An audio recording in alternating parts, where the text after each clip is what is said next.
Bonjour, vous écoutez l'épisode 86 de Change ma vie, le podcast qui vous donne des outils pour votre esprit.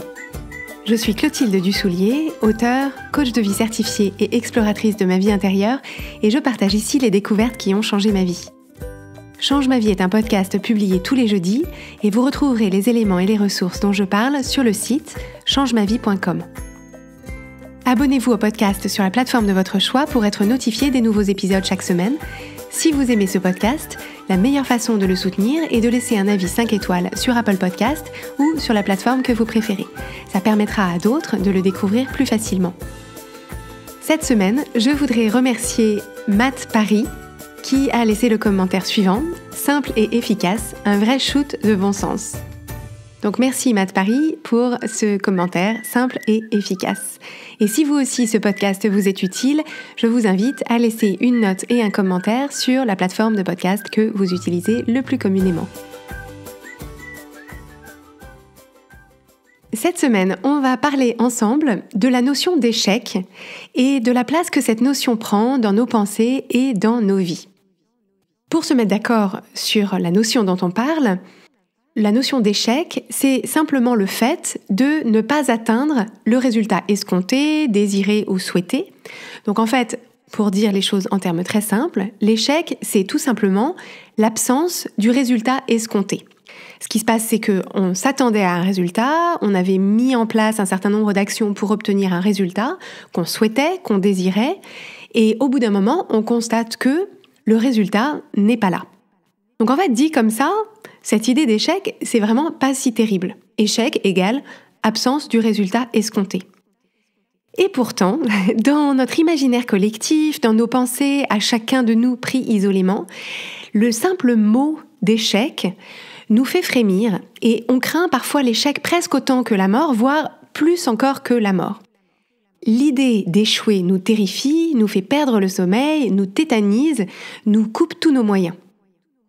Donc si l'échec, c'est simplement l'absence du résultat escompté, pourquoi est-ce que ça nous met dans des états pareils ? La première chose à faire, c'est de distinguer l'aspect factuel de l'échec, donc cette absence du résultat escompté, d'une part, et d'autre part, toutes les pensées qu'on a au sujet de cet aspect factuel, c'est-à-dire toutes les conclusions qu'on en tire sur nous, sur nos perspectives d'avenir, sur les efforts qu'on a déployés pour obtenir ce résultat, sur ce que vont penser les gens face à cette absence du résultat escompté, tous les jugements qu'on a au sujet de notre naïveté, notre stupidité, notre incompétence. Et en fait, ce sont toutes ces pensées-là, toutes ces conclusions qu'on tire sur nous, qui créent les émotions qui nous sont désagréables. Donc vous voyez que, par exemple, si on parle d'échec dans le cas d'un examen, l'absence du résultat escompté, c'est qu'on voulait être reçu à l'examen et en fait on n'a pas eu les notes suffisantes pour être reçu à l'examen. Donc en fait la partie factuelle de l'échec, c'est simplement ça. Mes notes ne sont pas suffisantes par rapport aux critères pour être reçu à l'examen. Donc en soi, c'est pas ça qui crée le côté échec cuisant. Ce qui est cuisant dans cet échec, c'est éventuellement toutes les pensées que je peux avoir à mon sujet, au sujet de mon travail, au sujet de mes capacités intellectuelles, au sujet de mes perspectives d'avenir, au sujet de mes espoirs déçus, du jugement que va avoir ma famille, mes parents, mes amis, au sujet des autres qui ont été reçus, de ma comparaison, etc. En fait, on voit que ce qui crée le côté cuisant, si cet échec est cuisant, ce sont toutes les pensées que j'ai au sujet de ce que veut dire cet échec sur moi et sur ma vie. Donc en fait, quand on dit qu'on a peur de l'échec, quand on se propose d'éviter l'échec à tout prix, en fait, ce sont ces émotions qui nous font peur. Ce sont les émotions qu'on associe à l'idée d'échouer et ce sont ces émotions-là qu'on cherche à éviter à tout prix. Donc ces émotions, typiquement les émotions qu'on associe à ces pensées qu'on a quand on échoue, c'est le désespoir, l'angoisse, la panique, le découragement, la déception, la désillusion, la honte, le jugement de nous-mêmes et peut-être pire encore, l'apitoiement sur notre sort. 2 observations à faire à ce sujet. La première observation, c'est que ces émotions, les émotions que je viens juste de lister, ces émotions sont toutes inoffensives. On peut toutes les ressentir sans que notre vie, notre santé, notre intégrité physique ou morale ne soient mises en danger. Ce sont des émotions qui sont désagréables, certes, mais qui ne vont pas nous tuer et qui sont des émotions qui font toutes partie de l'expérience de l'être humain. Et le mieux qu'on a à faire, c'est d'apprendre à les reconnaître, toutes ces émotions, et à les accueillir sans crainte, comme les autres. Deuxième observation, ces émotions, si elles surviennent et si on les ressent, il faut qu'on se souvienne que c'est nous qui les créons pour nous-mêmes avec nos propres pensées.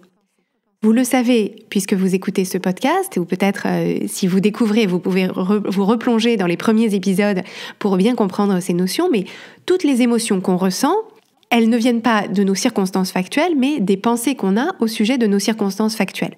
Donc, si mes circonstances factuelles, c'est absence du résultat escompté, donc par exemple, mes notes ne sont pas suffisantes pour que je sois reçue à l'examen, cette absence de résultat escompté, ces circonstances factuelles, ne créent aucune émotion prédéterminée chez moi. C'est-à-dire que ces circonstances factuelles n'ont pas d'effet direct sur mes émotions. C'est seulement à partir du moment où je me dis « c'est une catastrophe, je suis nulle maintenant, c'est avéré et tout le monde le sait, j'ai gâché la chance de ma vie, ça veut dire que j'y arriverai jamais, quel imbécile je suis d'y avoir cru », c'est uniquement à partir du moment où je me dis toutes ces choses-là que je crée pour moi-même ces émotions désagréables. Et vous le savez, ces pensées que je viens de vous suggérer comme des exemples, que je viens de lister comme des exemples, toutes ces pensées sont facultatives. Et donc, le mieux qu'on a à faire quand on est dans une situation où on se sent en échec, c'est de se proposer tout simplement d'identifier les pensées qu'on a au sujet de cet échec, au sujet de ce qu'il veut dire pour nous et pour notre vie et nos perspectives d'avenir. Donc, les identifier, accueillir les émotions qu'elles suscitent et voir est-ce que ces pensées nous sont utiles? Est-ce qu'on a envie d'y adhérer? Ou est-ce qu'on peut se proposer de voir la situation sous un autre angle et choisir de penser autre chose délibérément face à ces mêmes circonstances? Des pensées qui ne seraient pas plus positives, on en a déjà parlé dans un épisode qui s'appelle « Pensées utiles ». L'idée n'est pas de prendre de façon artificielle un point de vue qui serait résolument positif et glorieux au sujet de cette situation, mais simplement de choisir une perspective sur ces circonstances factuelles. Donc par exemple, mes notes ne sont pas suffisantes pour être reçues à cet examen, qui me donneront les clés et l'énergie pour avancer. Parce que finalement, tout ce qu'un échec signifie, tout ce que ça veut dire quand il y a absence du résultat escompté, c'est que vous n'avez simplement pas entrepris les actions nécessaires pour atteindre l'objectif que vous recherchiez. Donc je vais le répéter pour que ce soit bien clair, c'est que quand il y a échec, c'est-à-dire quand il y a absence du résultat escompté, ça veut simplement dire que les actions que vous avez entreprises n'ont pas été suffisantes pour atteindre l'objectif que vous recherchiez. Vous pensiez que vous aviez fait ce qu'il fallait, mais en fait, vous vous apercevez à la lumière de votre expérience, à la lumière de ce constat, qu'en fait, c'était pas ça, c'était pas les bonnes actions ou elles n'étaient pas suffisantes. Et donc le mieux à faire, si cet objectif vous intéresse toujours, s'il vous motive toujours, le mieux à faire, c'est simplement d'y retourner et de trouver autre chose que vous pouvez faire, que vous pouvez tenter, que vous pouvez entreprendre pour créer le résultat que vous continuez à souhaiter, que vous continuez à désirer. Il n'y a évidemment aucune obligation de garder cet objectif ou de garder ce souhait. Vous déciderez peut-être que dans ces conditions, si c'est ça le niveau de travail, d'effort ou de persévérance que ça nécessite, en fait finalement le résultat ne vaut pas la chandelle pour vous. On n'est pas obligé d'être tenu toute une vie à un objectif, c'est simplement que si vous décidez que l'objectif que vous vous étiez fixé, par exemple d'être reçu à cet examen, qu'en fait vous vous apercevez que le passé du premier coup, ça n'a pas fonctionné, et que ça veut dire qu'il faut se réinscrire, que peut-être il faut repayer, que donc il faut trouver les fonds pour repayer les frais d'inscription à cet examen, etc. Donc ça veut dire rempiler peut-être pour 1 an, ou passer le rattrapage, etc. Peut-être que vous déciderez que dans ces conditions, en fait, vous n'y teniez pas tant que ça à cet examen, que vous n'avez pas envie de faire cet effort supplémentaire, de fournir ce travail supplémentaire. Donc, vous n'êtes pas obligé d'y aller. Mais par contre, si vous vous dites que, en fait, finalement, vous n'allez pas retenter l'examen, par exemple, n'appelez pas ça un échec. Vous n'avez pas échoué, vous avez arrêté d'essayer. C'est différent. Je vais vous donner un exemple tiré de ma propre expérience. J'ai longtemps, quand j'étais enfant puis adolescente, eu l'ambition d'être comédienne. quand j'étais étudiante, j'ai passé une audition pour entrer dans une école de théâtre, enfin un conservatoire de théâtre qui me paraissait bien pour moi, pour avancer sur ce chemin-là. Et je me suis présentée à l'audition et j'ai échoué à l'audition. C'est-à-dire que techniquement, les faits, c'est que je suis allée à l'audition, j'ai passé la scène et on m'a rappelé après pour me dire, en fait, vous ne serez pas reçu pour le deuxième cycle d'audition. Donc ça, c'était mon échec à l'audition. Et en fait, je me suis dit, je pourrais tenter un autre conservatoire, une autre école de théâtre, je pourrais faire du théâtre dans d'autres circonstances. Et en fait, pour des raisons qui me semblaient bonnes pour moi à l'époque et derrière lesquelles je continue à être alignée avec ces raisons-là, j'ai simplement décidé d'arrêter d'essayer. Donc, je n'estime pas avoir échoué dans ma carrière d'actrice. J'ai échoué à cette audition et ensuite, j'ai décidé d'arrêter d'essayer d'être actrice. Quelqu'un d'autre que moi, dans cette même situation, aurait pu persister, aurait insisté peut-être pour rester dans la course pour cette audition, aurait trouvé un conservatoire, aurait continué à passer 10, 50, 200 auditions pour finir par décrocher le rôle de sa vie et serait bien sûr arrivé bien plus loin que moi. Et personne n'est en position face à quelqu'un qui continue à essayer malgré les échecs ou en dépit des échecs ou à travers cette succession d'échecs, personne n'est en position de dire « cette personne s'entête, elle s'obstine, ça ne sert à rien, elle ferait mieux d'abandonner ». Personne ne peut savoir, personne ne peut deviner ce qu'il y a au bout de l'audition suivante et donc seul compte l'avis de la personne qui se propose de poursuivre son objectif en dépit et à travers l'absence de résultats escomptés encore et encore jusqu'à ce que finalement elle obtienne le résultat escompté. L'histoire regorge d'exemples d'artistes, d'entrepreneurs, de chercheurs, de personnes de tout profil qui continuent longtemps après que tout le monde se soit découragé pour eux et qui finissent par enfin publier leurs livres, vendre un produit révolutionnaire, mettre au point l'invention qu'ils avaient en tête et créer la vie qu'ils voulaient. Donc on peut bien sûr souhaiter pour soi-même que ça demande moins d'efforts, de patience et de persistance que ça, c'est sûr. On préférerait tous que ce soit facile et qu'on y arrive du premier coup.